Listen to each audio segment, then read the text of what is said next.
This podcast is brought to you by Fandom Spotlight. Check us out at fandomspotlight.com. Have fun and follow your fandom.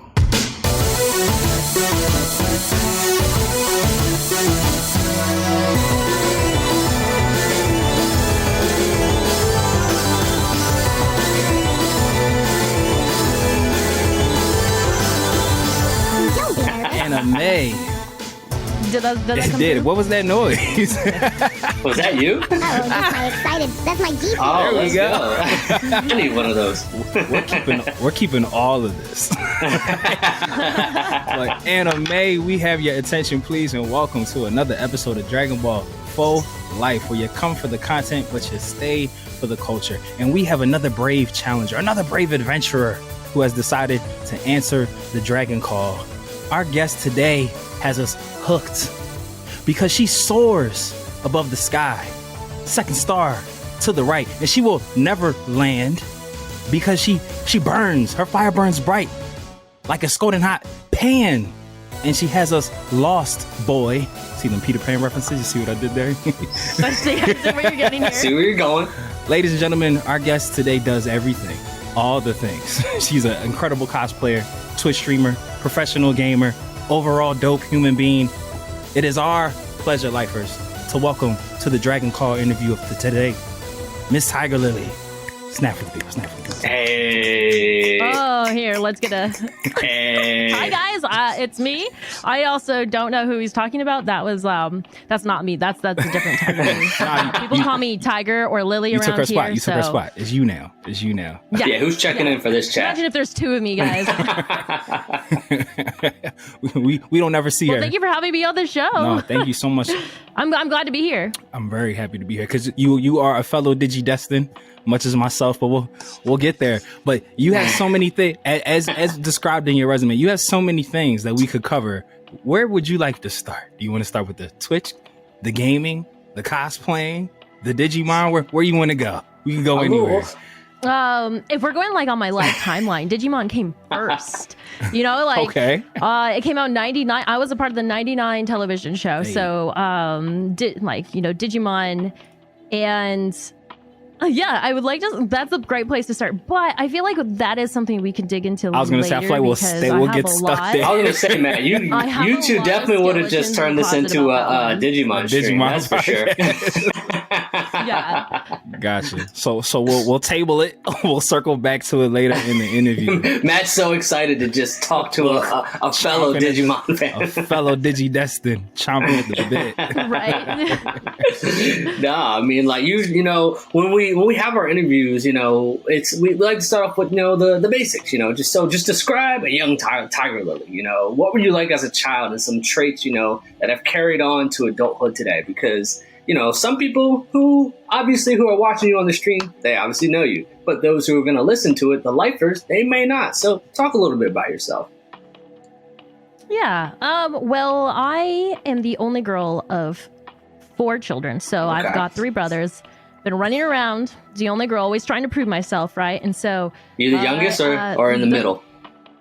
I'm actually the second. Okay. And just kind of this kind of bleeds into my nowadays, where I've always been player 2. Ready player when 2. I came to the Sega Genesis, when I was Sega Genesis, press start, be player 2. I was always Tails. When it came to Sonic, I was always Luigi. Me too. So it's like, I was the second kid. Big brother got everything first, and however, I loved hand-me-downs. So I got really used to just the broken controller or the game that's not as trendy anymore. I just had to wait my turn. I do remember there was a time period where my brother would hand me the controller and it wasn't plugged in, right? I was player 2, so Just automatically. I've done that to my nieces and nephews. and it really I still feel it to this day. I enjoy being player 2. I always want to play with friends. The type of games I enjoy these days are social based games, because when we were younger, yeah, I played a lot of RPG video games, but I had someone to play with, right? So it's just and now I still enjoy that. And that's why I like Twitch streaming. So when I got into it, it was being able to play with your brother or with your friends or, just family members, but they didn't have to be in the same room as you. However, I still prefer that over everything else in the world. So that's so funny. In terms of gaming, I like took the opposite. I always was playing with people, and now I'm like, I'm just gonna pump in an RPG by myself, lock in, and I'm all good. No, but you actually kind of walked me into a question that isn't on the list. Like we said, we're probably not going to get to a lot of these because you're so used to like being, the second child, second player. You being like a very public Twitch streamer. Has that like backseat mentality like been a hindrance to you, like having a channel that's where you're like the focal point, or you're like, yes, I get to be in front and center now? It's much different than like, I can be on a stream of 500 viewers, put me on a strange stage in front of 500 people. Like, imagine the difference. Like, I would probably freak out. I would just like sit there and just clutch, I would clench, not want like, but on stream 500 is whatever, because I'm still talking to the same camera. Like, I'll put googly eyes on a camera and it's like the same, I'm just talking to that. But it's always nice to have like that one person, like, you don't even have to be playing together, just like having someone in the same room. I really appreciate that type of thing. But as a public figure, it is something that I'm still learning today, how to like converse to 500 people on a stage, for example. And it has happened where I've been on a stream where I've had over 100,000 viewers, but it doesn't feel like that. Until you have your manager come over and say, you can't say fart on stream. You need to calm down, so it's like, that's not a bad word. Just those certain things you have to be really careful of. And when it comes to backseating, I do enjoy both types of streams where I have 15 viewers and like a few people chatting, and then like from like 30 to 200 where the chat just goes and goes and goes, and they're basically just like communicating with each other. So there's kind of best of both worlds, where if chat is really busy, kind of sucks because I'm missing certain conversations. Right. But when chat is slow, then I have the chance to talk with them. So I fluctuate a lot, and I actually prefer that. I like it. It kind of fits my personality too, as a variety gamer. And I've always wondered too, like when the chat is just going crazy, and it's during a time when you probably want to interact with those who are watching. How do you filter through that in terms of the comments or maybe even questions that you want to interact with, but everything is just coming at such a fast pace? Yeah, I actually like watching my streams later, not because I want to study myself or see how that went. It's just to actually see the people I missed in chat. And if I notice that someone had subbed and no one said thank you, either moderators or me as the streamer, I actually will go do that personally. I'll go DM them, or I'll go find what platform, like Discord, for example, and I'll be like, yo, thank you for that. I'm so sorry I didn't say it on stream, like that was really rude. But it happens, like sometimes chat will be bumping, or imagine trying to put 50% of your attention into a game and 50% of your attention into a chat. It's actually a very difficult balance to achieve. Yeah, I don't know how you do it. I wouldn't. It's like playing video games when you have children. It's like, actually, that's what it is, you nailed it. Like, I had someone in chat the other day, we were playing Monster Hunter Rise, and like I was talking to chat, and the individual was like, hey, what did you say? And I was like, oh, you should have my chat open too, so you understand. You know what I'm doing, because it's like, it kind of feels like, like, oh, I see you. It's really hard, and it kind of fits a really well ADD personality where you can do that. But like when I don't have a chat to worry about, I'm really good at games, but I have to compromise my attention to both, know? And so sometimes, but I enjoy it, it's just something that I enjoy, and it's taken years to just, I wouldn't say I've perfected, but it's still something that fits my type of personality. It's like you've done this before, because you're saying all the things that are creating the questions that I would have asked you anyway had you not walked us here. We could just no, absolutely no. I want to stay here for a second, because me and Travis have had the conversation before. Like in our social circles, like Trav has been podcasting a lot longer than me. He's actually the person that got me into it. So thank you, good brother. I appreciate being on this journey with you, sir. And as we continue, a lot of people think that with podcasting, it's just pick up a mic and talk. But there's like so much more that goes into it in terms of like engagement and like speaking to people that aren't there. You as a gamer, I would imagine that there is a giant pocket of people that think becoming a professional gamer is as simple as picking up some sticks and playing the game. Could you kind of dispel those rumors as someone who has been doing this with your art of perfection? How did you get into this industry? And are there any like tips or tricks or practices that someone who is passionate about this, other than just like, hey, I'm really good at games, I think I could do this? Man, that is actually one of my favorite questions, yes. And it still to this day never tires me out. Doesn't matter if it's on a podcast, doesn't matter if it's on stream. If someone in Instagram is like, "Hey, I'm interested in starting," the best thing is just to get started. You have two different types of people. You have the ones that will gather all the material they need before they get started. They'll do their research. They'll purchase like the technology they think is adequate for what they need. Or you have the people that just jump on. They buy like a $20 webcam and the worst headset mic, and they're just like, I'm here, I want to play games, and they just sound like really bad on the mic. But it's okay. It's okay, because yes, if you start off with an XLR microphone, obviously you've jumped to a quality that people are going to really enjoy. But if you start on a headset that it's the best, you give your community a goal for you. So as a streamer, they'll help, if they're really enjoying your content, helping you grow is a sort of satisfaction that a community can provide and they enjoy doing. So there's two different ways. And whenever it comes to streaming, I always say you got to plan it out. As you had said earlier, Matt, it's not just something you can go live and just hope for things to happen. There's a lot of planning that goes into it. Always ask different streamers about how they enjoy and what they find when they're streaming, what they find successful, what they don't find successful. It's a new passion. It's something for you to converse with someone. I've always asked streamers, I saw you doing this, and does that bug you? Can you elaborate on what it's like trying to adjust your audio, or how are you able to balance Discord and stream at the same time? Because that's actually a really difficult thing. It turns out a lot of streamers don't like having someone in their Discord. They'll usually mute themselves, or they'll mute the Discord but have the Discord audio where they can hear you. So that way people you can focus on streaming. So there's a lot of different preferences when it comes to it. But if someone was like, hi, I would like to get into streaming, I would say, what are you streaming and what are your goals? Because those are the most important things to start. If you're just there to be social and you'd like to turn on the camera and find friends, that is okay. That happens. But if you want to make it into a profession where you can translate into YouTube, you're oh, I want to be the next Dr. Disrespect. Well, there's a lot of steps for you to start planning on. And a lot of people that just won't jump. They won't jump on that bus. That's not the right way. That's the first step to failure. You just got to get started. And then once you start, you end up going down that road, and then you meet streamers, you can ask them questions, you start meeting managers, you start meeting people in the industry, and then it's just networking.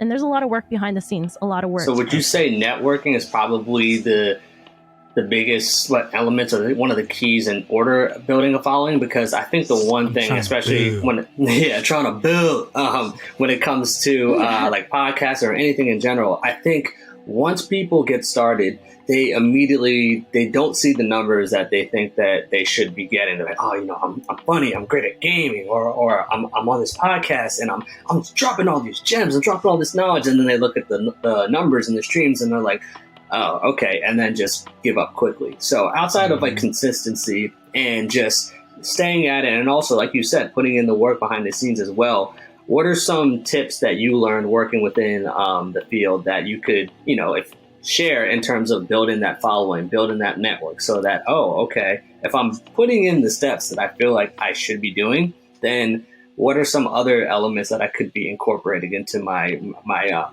process? Right. That's the growth, watching yourself grow is the hardest part. I think networking is definitely a part of it, and it doesn't have to be something you do. What networking does is it allows you to meet people that have the same goals and dreams you do. I like to think of Naruto, we're just fighting dreamers. Super cute. You just find people that have the like mind, and what is it that you all want to achieve? Do you want to achieve just a happy family? That's awesome. That you will be a happy family. And then once you become that, you become a tribe. I've really gotten to know a lot of gamers over the years, people I trust and they trust me and they believe in me and I believe in them. We're fighting dreamers. Then you go, okay, now what? Now what do you guys want to do? It's together you're able to grow. So you have the content, which is the game. Let's pick something fun. So I'm a social gamer and I like first person shooters, so Call of Duty. Like, we're Call of Duty gamers. Like, how are we supposed to grow? Well, you have the team, you have the content, you have what's on the stream, and how can you really blow that up? And so for me, for example, I am a networker. That's my superpower. I like to go out and meet people and pick brains and just ask silly questions all the time. But not everyone's like that. So that's what I do. I go out and I'll be like, I'm at this party and, I happen to meet X, Y, and Z. And they're like, hey, we're looking for gamers. And I'm like, guess what? I know a bunch of gamers. Yeah. And then I, I'll bring that to the table and be like, hey guys, let's go do that. And so we'll go together. And you don't always need the best graphic designer. You don't always need like the best video editor. But what you need is the content. You need that like sole source. And then it grows from there. And then it starts to grow. And what happens is people start to see that and they're like, oh, that's awesome. And so for me, I would say my community is 30 strong. I don't always have 200 viewers. I have 30 really strong individuals that I believe in and they believe in me. And whenever I find something fun for us to do, we go do it. Like, either one, like, there's this group looking for gamers, cool. Or there's this group looking for streamers to like promote very specific products, cool. Or there's like, hey, we need hosts. Like, we need the people that, we need you, TygarLily, or we need somebody to sit here and interview Shaq. Then I'll be like, cool, I got you. So you just really need the point of the group, the person that's networking, to really just like make sure they're looking for those leads, make sure they're connecting with the right people. And but to be honest, it's a team effort. It's just a bunch of like, I don't think I'd be able to do this alone, but you can find those superheroes that are doing it by themselves. It's just, I would rather do it with a group, my tribe, for example. So yeah. I remember probably one of the greatest pieces of advice that I've ever gotten, just in terms, because your life story, like that whole everything that you just said, I'll be as bold as to speak for you. That just kind of like literally has been me and Travis's adventure, like thus far. Like, just I was gonna say that. even the initial thing you were saying about like, there are like planners and then there are doers. I feel like that's why me and Trav meshed so well, because I'm always been like I'll be the first one to go through the wall. That's funny. That's fine. Like, I'll do it. And Trav's like, no, let's make a plan. But it's like, we were able to like kind of check and balance each other, because he was able to be like, all right, buddy, slow down. You don't have to run through every wall. Right. And I was able to say like, all right, the plan's good enough. Let's just do it. So it's like that balance. But to speak to your village, like a mentor that I had from like a previous job had always said to me, like, you can go faster alone, but you go further together. And that's kind of just been a mantra that I've always like kept to myself, like, because like you were saying, and I love the part that you were saying, like, you might not always have 200 viewers, but you have like 30 strong that support you all the time. Because like Trav was saying, it can get disparaging, like when you know that you're good, but like the views or your IG followers don't reflect that. And then it's just like, just sitting back and just saying like, hey, even being like realistic in like how long you've been doing it, and be able to say like, it took some people 4 or 5 years to break. And, here I am a year in, and I'm further along than what some people in my space who are like better equipped to do this or more experienced or doing this might not be in the same spot. So it's definitely, everything that you just said was very inspiring to me. And I hope that that's why we love having people like you on here, so that these types of messages can like hit the people that it needs to hit, so that it can do the things. But Trav, I want you to actually bring up the question that we had talked about in the pre-interview, just in terms of like the educational aspect. But I just want to jump over it really quick, because again, you touched on something that we were going to get to. With doing this professionally, has it taken away your ability to like enjoy gaming like casually, like just to be like sit and unwind and just play a game to kill some time, like because you do this for a living? Is that like job brain always on now? Right. So when I'm streaming, a great example of that would be New World. It's an Amazon Game Studio MMO that came out 3 years ago. And I got into it because I had a lot of relatives and a lot of friends that were really into it. And I was like, cool, like everyone's going to be playing a game. I'm going to be able to play with them. This is awesome. And so I had more motivation to play on stream and off stream. But when it comes to, like, hey, I have a consistent schedule, I have to be streaming something. there are going to be lulls where I'm like, what do I stream? And so I just have to fill it in with stuff. And sometimes that's like, I don't even want to play games right now, or I'd rather be in bed just playing like Animal Crossing, not talking to people. Like it's an interesting struggle trying to be consistent. So yeah, that's where I found the struggle, where it's like, yes, I promise to stream Mondays and Wednesdays. This Wednesday, I don't know what I want to play. So like, I'll try really hard to find a game that I like and my friends like, and I can like, be grindy on stream and off stream. Those are the type of games I really enjoy, because when I'm on stream, I'm getting to socialize, I'm getting to share, I'm getting to educate. But when I'm off stream, I'm learning. I'm figuring out the ins and outs of this game, and that kind of goes hand in hand. So if it's a game where I'm only playing on stream, I'm probably not going to enjoy it at a later time. Like right now, I'm just trying to fill the void until Diablo 4 comes out, right? So it's like, I've got 5 months, and I'm like, what do I do? That's what I really want to do. Like, I'm really hyped for it. I know my friends are really hyped for it, but we got 5 months. So I've been playing Monster Hunter, but the thing is I picked Monster Hunter Rise because I've already played it, so I already know the ins and outs of it. So I found a compromise where I can play it on stream. I don't have to struggle with figuring things out. I can still help and educate chat if I need to, but then when I'm off stream, I can actually go focus on real life stuff, which has been a really nice new thing that I've been doing. Real life. Listen, that work-life balance is Yeah. very important. Have you ever received any requests to play any games during your stream, and have you ever been like, not entirely sure about that? Why aren't you playing Fortnite? Why aren't you playing Call of Duty? Like, what happened? Yes, it happens all the time, but I usually collectively make a decision to play a game with my community. We use Discord, and so like if we've already pre-planned it, then none of that really bugs me. But yeah, I see that all the time, all the time. Get on Fortnite. Yeah, right. No. Yeah. What was the? You're not doing the dab with all the kiddos out there. Yeah. Hard pass. It's always Yeah. fun. Glad And then like you that can play went a away. game and you could be playing the wrong game mode, right? Like I could be playing Call of Duty, but I like search and destroy, and people are like, "Why aren't you playing Warzone?" So it's always like Yeah, there's that. always something. That one guy. Yeah. But to what Matt was saying though, like when we had our pre-interview call, you had mentioned that there were educational paths, that people can take. And that was so interesting to me because one, you were just dropping a wealth of knowledge, but with this just being, rising and continuing to grow, I think it'd be really, really dope if you could shed some light on that and just talk about, more about the educational paths that people can take and actually turn this into a full-time career like what that you have done. Because look, I'm sure there's going to be a lot of kids that are, watching your streams and are going to be like, look, I aspire to do something like this. Now, try going to their parents and as they're going through schooling and everything and telling that, so what are your goals? To be a gamer. Yeah. So I'm sure that's going to be a tough conversation for them to have. But hey, if you can, shed that light, that's going to be great for them moving forward. I know, right? Isn't it crazy how like early 2000s we had to be closet gamers? It wasn't a Right. profession. I have a really good friend.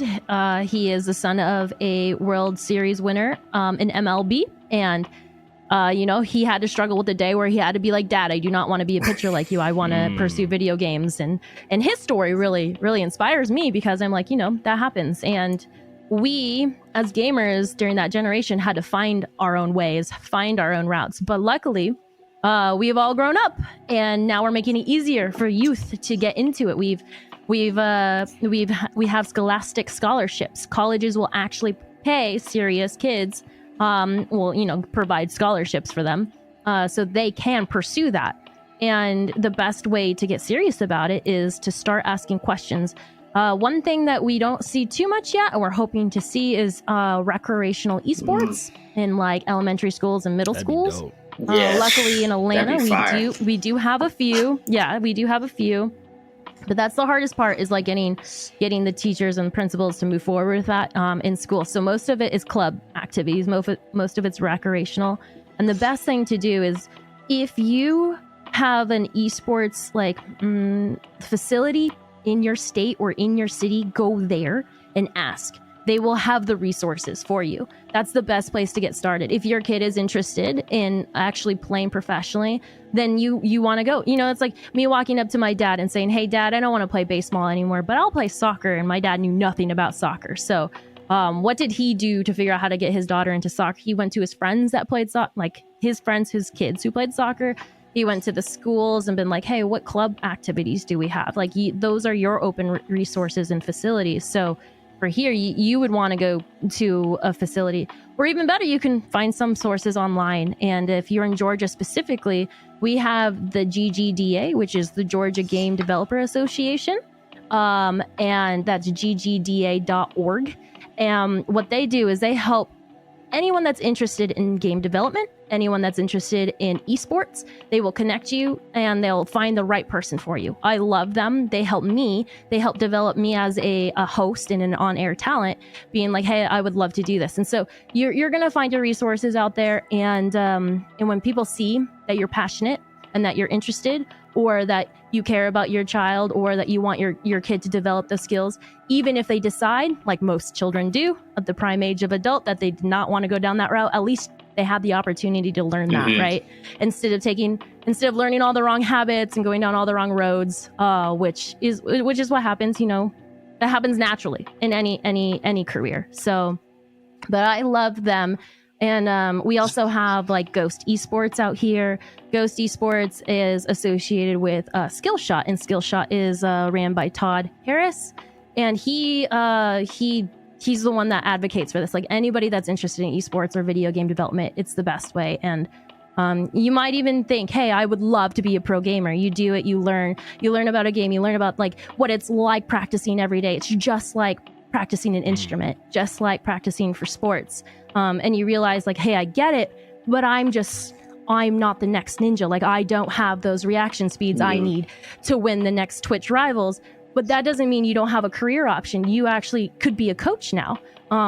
Maybe you decide to go into video production or social media managing. There's so many routes, and there's admin routes too, you know, like running a team, there's just tons. Or you could go into game development, which is massive. There's so many like publishers out there, and just like Georgia has High Res.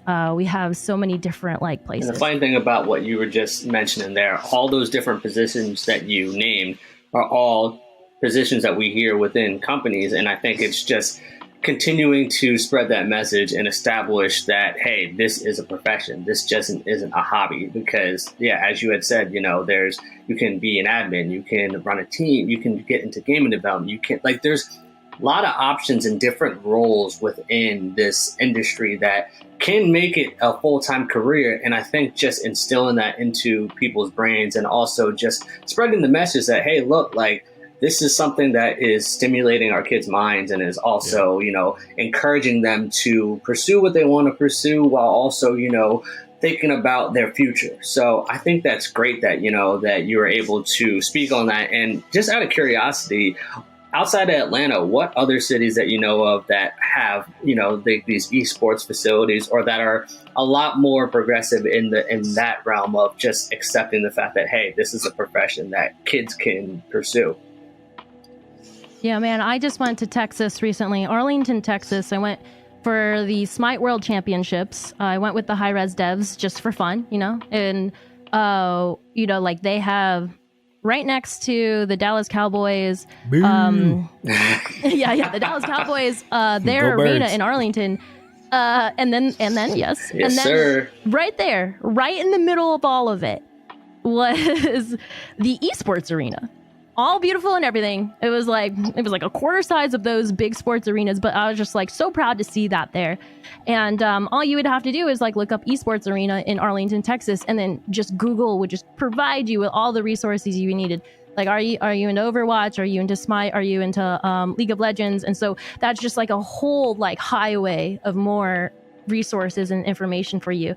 And how to get more involved, because, you know, that's what we're trying to do. That's what these esports arenas are doing, and that's what these game development associations are doing. They're just trying to provide those resources for people interested, because they want to hire you.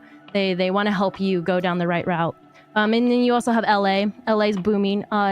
Don't get confused with Hollywood. That's when you get into like YouTube content creators. Scene. But like there is an esports arena. Yeah, I think in Anaheim and too.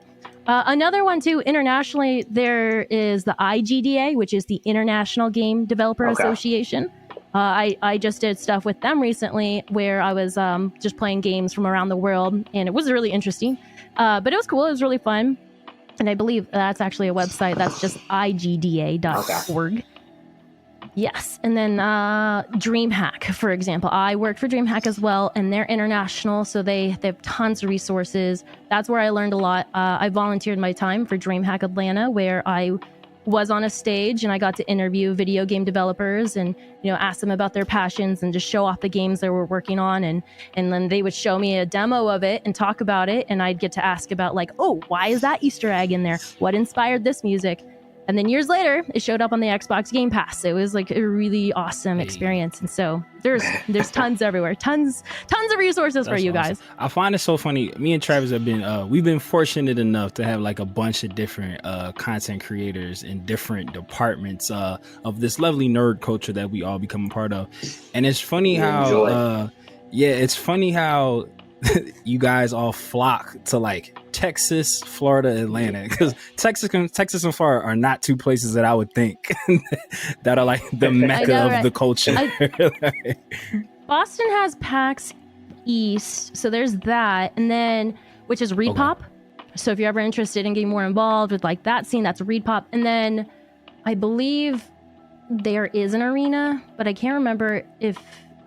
I know there's one on the East Coast, upper East Coast. It might be developing. I could have swore there was one that was going to be built in Philly. Like I thought I saw. I think it was going to be Philly too, but COVID might have put a pause on it. But I'm not sure. That darn COVID. Yeah, but it's like everybody that we speak to is like a lot of them are like Florida, Texas. I was like, I would have never would have guessed Texas. Was this forward thinking? Never would have assumed it. And then you have PAX West up. Seattle has a big developer association and esports up there too. Okay, that's dope. Spider Oz in my chat says we have 2 in Melbourne and Sydney. Hey. That's right, Spider. You're from Australia. Where everything tries to kill you. So they say. I heard you had mentioned it. While Trav looks that up, it just kind of caught me. You were a baseball kid, or was that just like an example? So I grew up in a sports family where like we were just specifically my family was swimmers. They're actually triathletes. I have a cousin that she was a triathlete for the United States. She's just retired. Awesome. And so without DDoSing myself, yes, they were there. We were very athletic. We love sports, but like I said, I was player too. Whatever my brother did, I had to do as well. And so when he started doing baseball, there was a point where baseball you split from baseball and ladies have to go softball, right? It was really hard for women or ladies to continue down the baseball route. And that's when I was like, well, if you're going to separate me from my brother, I'm all by myself and I'm playing a sport I'm not even good at. Like I was awful at baseball. My hand-eye coordination's awful. The only time it's good is in video games. I was about to say, that's like your bread and butter. only time. But it's not, it's different. It's so different. It's weird. Anyways, so I was like, let's do soccer. So I got to cancel. I got to exit swimming and baseball, and then I picked up soccer, and I was really good at it. I did it for years, and so I would do soccer, and then I got into band, and so I did marching band professionally. Like it felt professionally, like I lived and breathed it. So between soccer and band. I was a percussionist, so I was in the drum line. I was a brass section. I was a trumpet. Nick Cannon inspired me and everything. Yeah, I was in the brass section. I can see you being a trumpet. Trumpets are usually like mic 1. Oh yeah, I love podcasts. Yeah, he loves to hear that. You feel me? No, but I was a baseball kid until I like hit an insanely crazy growth spurt, and my mom was just like, "Let's put you in basketball," and I was like, dang it. I really you could have been a tall fielder out there. I know. I look. I didn't want to. But you know what it was? So she switched to me like my 4th year of baseball, 3rd going into 4th.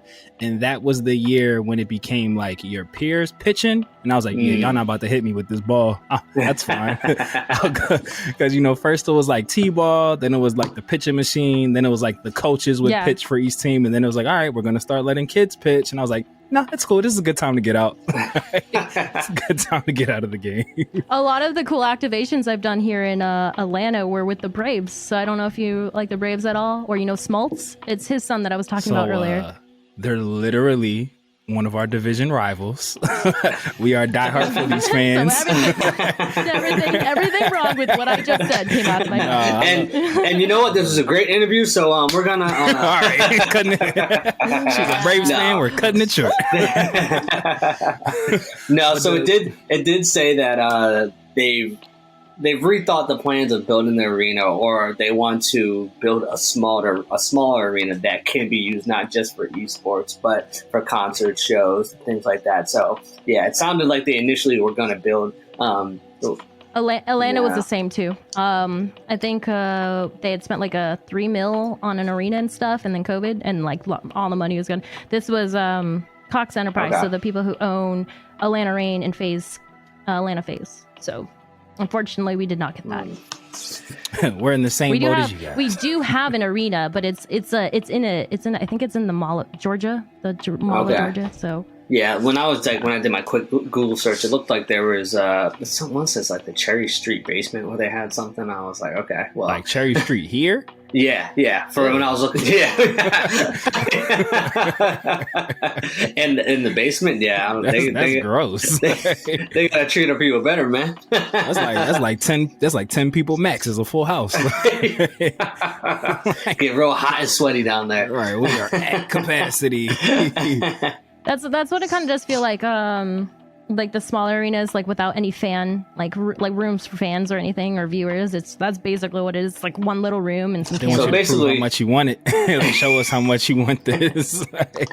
Basically, sounds like battle rap. I don't know if you've ever seen battle rap clips, but it's like just mad people just packed into like just one small space and just rapping at each other for 3 rounds, and you see the sweat dripping, you see the towel, like Are you saying it's 8-bit mile? Did it? Dad Matt checking in. But Dad Matt checking in. I had to get one off. One of my favorite things was Atlanta Reign Gator. He is their coach now. He used to be on the team, but now he's the coach.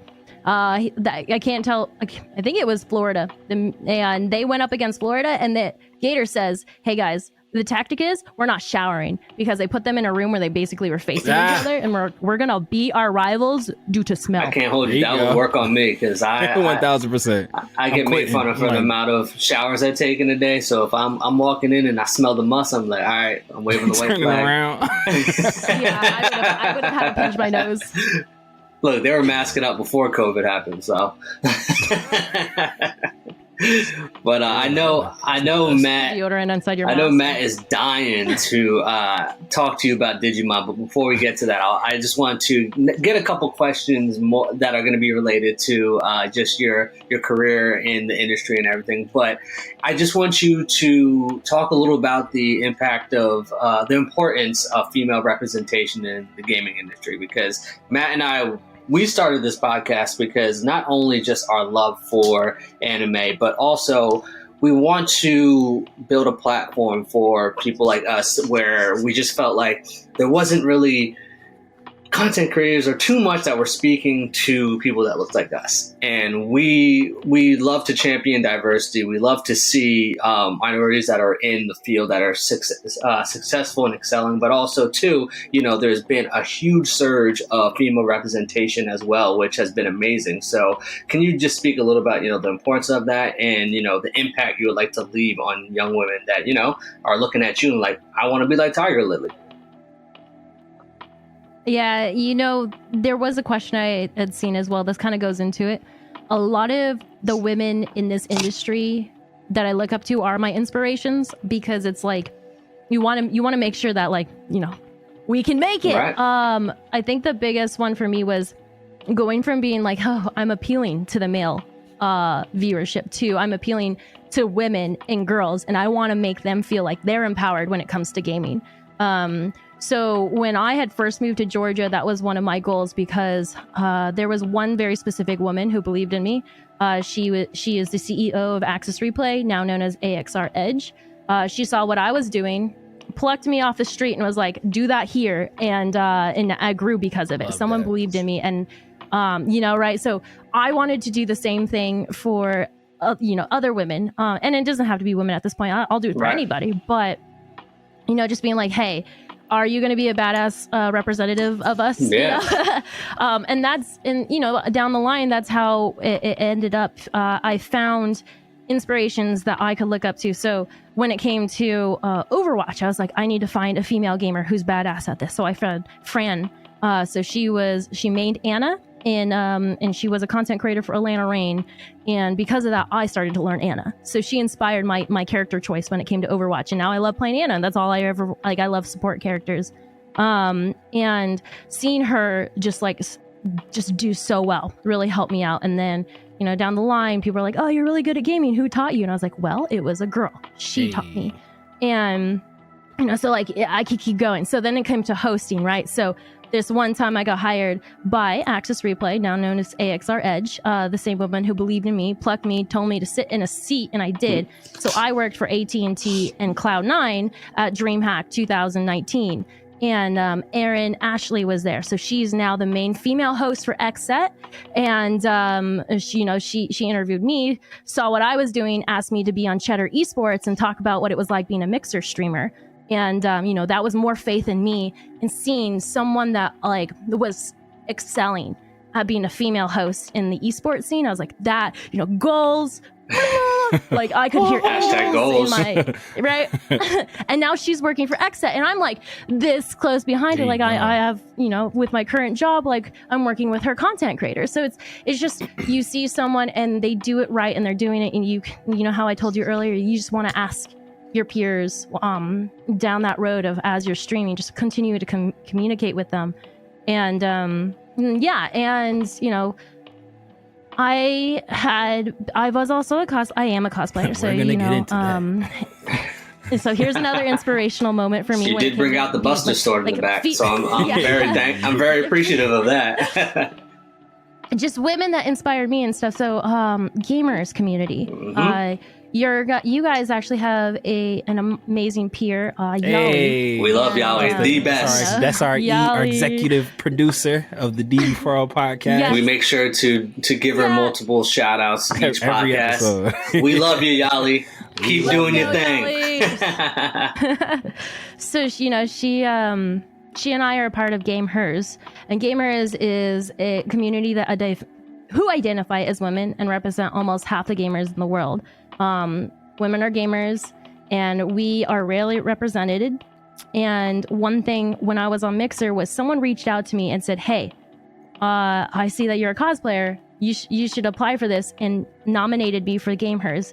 And that was one of those things where it's like, yes, it wasn't part of gaming. I was kind of going down the gaming route earlier, but this is cosplay, and cosplay is more just like an intimate hobby for me. I do it for fun. I do it based on the games I really enjoy. And, getting that nomination was a huge confidence boost that actually made me feel good. Because when you're a female streamer, there's a lot of us, and some of us are basically doing the same things, right? So it's like, how many times you go onto Twitch and you're like, how many gamer girls are out there that are also doing cosplays and also hanging out with their community? It's like we feel like we're doing the same thing, and it can get to you day after day. And so being nominated, that really made me feel special. And so when it fast forward to now, I was just like, hey, I would like to do that with you guys as well for the Game Hers. So that's why I'm their brand ambassador, their app ambassador, because I wanted, I go out and I Humble see stunt, someone that's trying, right? Yeah. I see someone that's trying, and I pluck them and I put them somewhere. I do exactly what that woman did for me years ago, right? So that's why I think it's really important for women in gaming. That's such an amazing answer on so many levels, because one of the more obscure reasons why me and Trav decided to get into podcasting, because we had a shared love or hatred of how, like, when celebrities would do interviews and they would like ask the question like, oh, well, how did you get to where you were? And they would just be like, just don't quit. And they wouldn't like explain the steps, like talk about the networking, or this person put me here, or this person introduced me. It's always just like, yeah, never give up, stay consistent. But they Hard never work. really, if you can do it, Never give if up. I could do it, you could do it. But it's like, all right, well, what did you do? And it's like, I'm not trying to hear the actual blueprint, but I could get some more of that. Like, yeah, I know I got to work hard. I know I can't slack. So like me and Trav like waged a personal war against those types of interviews. Like we wanted to put ourselves in a position like when someone asks us that question, we could be like, all right, well, we started here and then that moved us here and that got us here. And we also say all the time, like kind of like our credo just for the podcast, like when we get down on ourselves. And I love that that's what happened with you. Is it's like all it takes is one right person at the one right time. Just gotta believe in you. Get out of here. Like to go in with right. you. And they will see you working hard, and that's where I'm at in my life too. I will see someone doing the absolutely best they can, and all I want is the best for them. A great example is Omnitos. He lurked in chat. He is a content creator. He does exactly what I do. We have a great community. We go out and we network. We cosplay. We play games. Sometimes we're good at them, and we're super big geeks. Like I relate to that on huge levels. But the one thing that I appreciate about him is, as hard as his days get, he never gives up. He always comes back. And that's the passion that I see. And I'm like, if there's any way I can help you, I will do it. You know? That's that more people need that headspace. Like when they get like a modicum of success or notoriety, like reach back and pull somebody else up. Like there's enough opportunity out here for everybody. Like, which kind of goes back to what you guys were saying before about how there are so many different types of jobs like that, like fall under whatever field you're looking for. But like, I guess because so many people just want like that main position, that first player, like, oh, like, is it that you love baseball or you like the glory that being a professional baseball would bring you? Like, are you humble enough to be a bat boy or work in the office or be on the scouting team? Or like you said, I love be that. a coach. So it's just like what Trav was saying, is like, it's so crazy. You do kind of got to think about it as a business. It's like, how much do you really love this? Are you willing to like push papers and like help find the next person, knowing that it's not you that's going to be in front of the camera because you just actually like love this genre or like love where you're at? Yeah. Like, I'm inspired. Let's get to it, guys. You know, if you care enough, you're going to play the long game. There is no shortcuts. Exactly. There are none. A lot of people want the shortcuts, and when they don't get them, they give up. So, you know, you got to play the long game. Or even just kind of like identifying like, all right, I'm really good at this. So maybe I wanted to do that, but this is what I'm good at. So I'll use myself for example. So I went to acting school for commercial and TV print. So that was kind of like, I've always wanted to like be in front of the camera and perform and everything.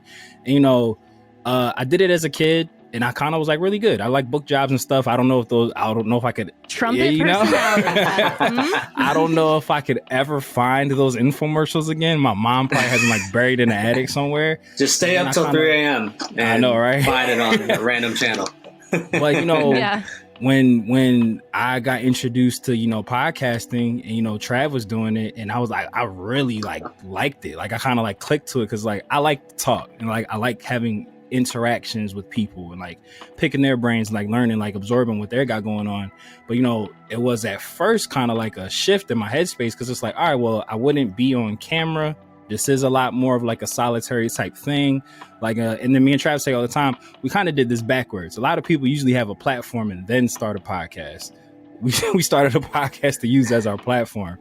So it's like definitely was growing pains, but it's like, I thought I wanted one thing and it like totally shifted into something else. And it's like, now it's like, I love all this. Like the goal is like, if we could like get this to a place where it's just like, live and in charge, like make like if it's like on Sirius XM or on G4, like just kind of be able to take this model and move it to like Trav said, to be a representation of like people that look like us, and then also show that like, hey, you can love sports and love anime and manga. Like it's not like a one size fits all. You can have a social life and then run back home to make sure that you get the new episode of Chainsaw Man on Saturday. Like, you know, like the coolest podcast, to kind of go with what you're saying, the coolest podcast I'd ever been on Dragoncall was I was working at Call of Duty. I was working at like a Call of Duty event, and then iHeartRadio was there, and they're like, we're looking, you know, this is what they do, right? Like they have their platform, whatever, their daily. Hold up. Time out. Frieza. It took Namek 86 episodes to blow up in what was supposed to be 5 minutes. So let's take our time with this one. And we'll see you next week on Dragon Ball Faux Life. Dodon Ray. Pow.